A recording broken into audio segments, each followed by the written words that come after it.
is Indiana in the Morning on WCCS at 9:45, a quarter away from 10 o'clock, and Super Bowl Sunday's coming up. Craziness in New Orleans. Ralph Vacchiano is with us this morning from Fox Sports. He's the NFL writer for Fox Sports, and he's been all over this Super Bowl and really all over the NFL for quite some time, and he visits us, our visit this morning, presented by Marcus & Mack, voted best law firm and best personal injury lawyer 3 years in a row and the best of Indiana County contests. Visit them online at marcusandmack.com. Ralph, when you're in the business that you are in and you finally get to Super Bowl weekend, are you just about out of gas, or are you all fired up? You know what? I think for the game itself, I'm usually pretty fired up. I think there's an enormous let down the day after when I finally realize how exhausted I am and how much I need a break. But, Super Bowl weekend, it's all adrenaline at this point. There's just so much to do, such a big atmosphere. It's kind of what you've been building towards. So, I'll feel it on Monday morning. New Orleans has been through so much as a city in the last 15 years. And even in this year already, it's been crazy in New Orleans. That city has been through so much. A Super Bowl must just feel like something that is a tremendous release for them. Do you get that feeling?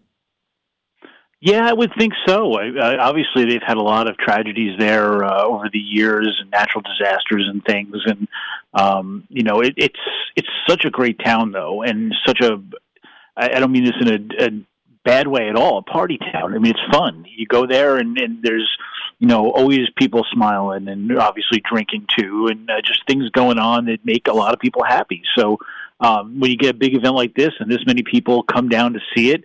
I do get a sense that it's, for the people who are living in the area or there frequently, it's a bit of an escape from whatever other worries they might have. And, a reminder of, despite everything they've been through, it's just one of the great American cities still. Yeah, and Mardi Gras, of course, that plays into the mix right now, too. It's really a crazy, crazy time to be in New Orleans. But the focus, of course, is on the Super Bowl this weekend. The Chiefs and the Eagles. You did an article earlier, I don't know how long ago you wrote this, about the top 10 Super Bowls ever.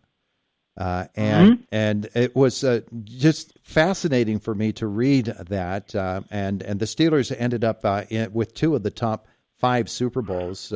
At number 4 was the Cowboys game. The Lynn Swann game is the way that I always refer to it, the 35-31 in Super Bowl 13. And then that was number 4. Number 2 was the Steelers and Cardinals, and that tremendous last drive engineered by Ben Roethlisberger, Super Bowl 43.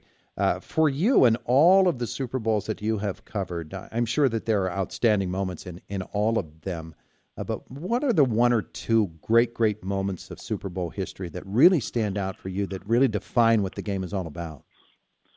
Wow, there are so many recently, because when I was growing up, the Super Bowl was blowout after blowout after blowout, and they're just not anymore. They're all fantastic games. I think the ones that stand out for me, I have worked most of my career in the New York area, and before I got to Fox Sports, I covered the New York Giants for the New York Daily News during their 2 Super Bowl runs. So certainly watching Eli Manning and the Giants in 2008, 2007 season beat the undefeated New England Patriots is the moment that will always stick with me. The shock of it, the last-minute drive, which seemed so unusual at that point, but now seems to be more frequent in Super Bowls. Just I don't get too caught up in the pageantry of the game and everything else, more the game itself. And that game was just great. And, an event that we didn't imagine was going to happen. So that sticks with me. Anything that's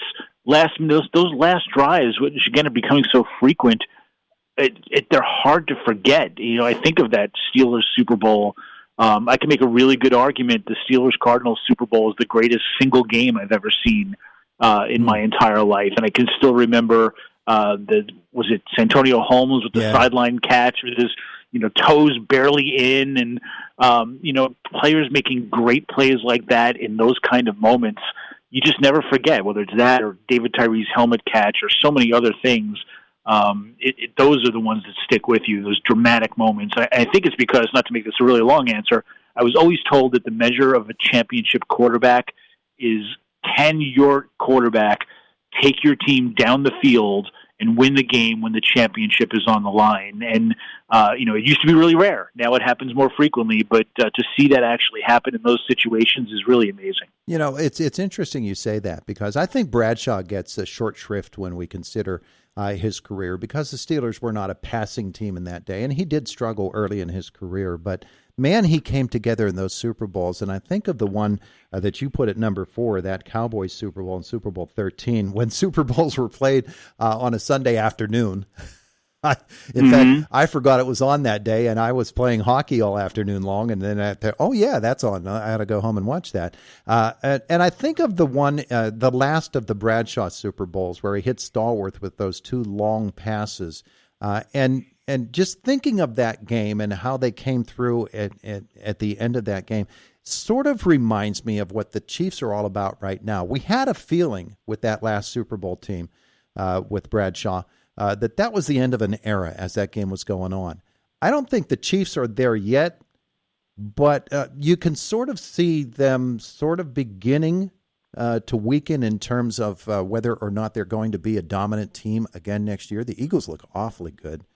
So I don't see the feeling yet that they're to that stage, but to me, I see it coming. Do you? I do. And by the way, before I answer that, you're exactly right about Terry Bradshaw. And I think when we were doing those top 10 Super Bowls, it was hard to put some of the older games into context because it was a different game. It was less passing. It was, just not the aerial show you see now. And that's why people forget about the greatness of Terry Bradshaws and quarterbacks of his era. But yeah, I don't know that the Chiefs dynasty is necessarily ending. I think it's reaching a fork in the road, and you wonder if it can continue. Travis Kelce is probably going to retire in the next year or two. I would think Andy Reid is getting pretty close. Assistant coaches are at some point going to start to be picked away, for other head coaching jobs. Obviously, free agency factors in. Patrick Mahomes is probably going to be around for another 10 years, but the team around him will look different. And the question that's going to be asked, at least by me, is, can they adjust the way the Patriots dynasty did? The Patriots dynasty was really kind of in 2 parts. They had some early success. There was a little bit of a gap. They were still on top, but before they started winning Super Bowls again, that sort of came later in their dynasty. Will the Chiefs be able to make that transition to basically the same quarterback, maybe the same coach, but definitely the same quarterback and a whole different team around them?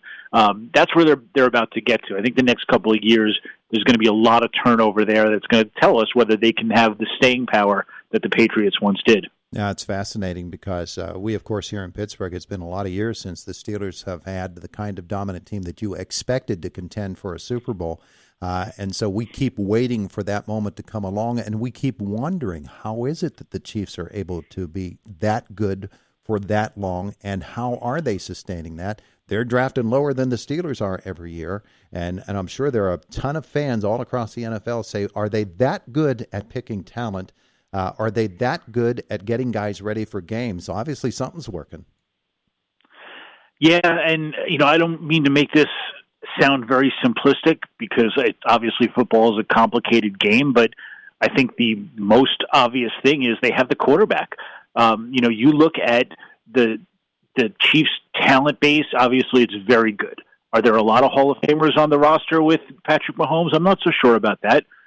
Just like there probably weren't a lot of Hall of Famers on the roster with Tom Brady. There were a few, but it was Tom Brady was the centerpiece of that dynasty. They had the coach, they had the quarterback, and that's what teams need. When you get that, every once in a while you can get a team that doesn't have that will win a championship. You get the anomalies like, when the Eagles won with Nick Foles as their quarterback. I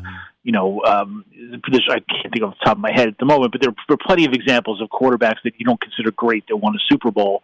But to sustain that kind of greatness, you need that special guy. And just to turn it back to the Steelers, that's what they're missing right now. They may not have won as many Super Bowls as you would have liked when Ben Roethlisberger there, but they were a perennial Super Bowl contender. They had that chance.